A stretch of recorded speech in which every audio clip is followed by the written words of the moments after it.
Dinaluhan ni na Pangulong Ferdinand R. Marcos Jr. at South Korean President Yoon Suk-yeol ang pagratipika sa Philippine-Korea Free Trade Agreement sa isang business forum na pinangunahan ng Philippine Chamber of Commerce and Industry. Si Joshua Garcia sa report. Rise and shine, Joshua.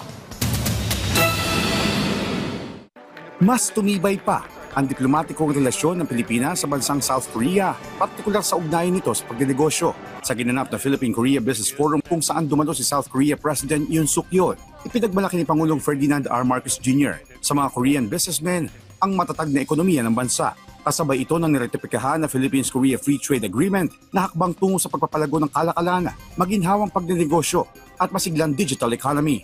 The recently ratified Philippines-Korea Free Trade Agreement elevates our relations by reducing or eliminating tariffs on key products such as agricultural goods, electronics, and automotive components. Ayon pa sa punong ehekutibo, higit sa business partnership, ang tunay na nagpapayaman ng relasyon ng dalawang bansa ay ang koneksyon ng mga mamamayan nito na may iisang layunin, determinasyon at pagkakaisa. This is the essence of true partnership.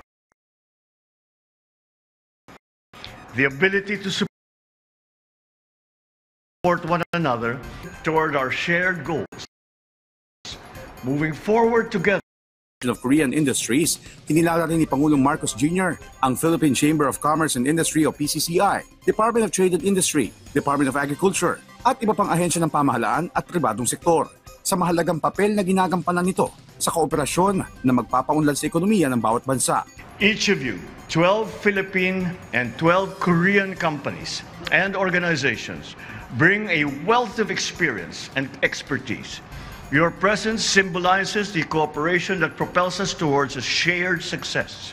Together, let history record that this was the moment when our two nations embarked upon a journey of unprecedented growth and prosperity. Sa huli, nagpasalamat ang Pangulo sa partisipasyon ng lahat at umaasa siya na makakamit ng bansa ang kaunlaran kasama ang South Korea hanggang sa mga susunod pang panahon. Joshua Garcia para sa Pambansang TV sa Bagong Pilipinas.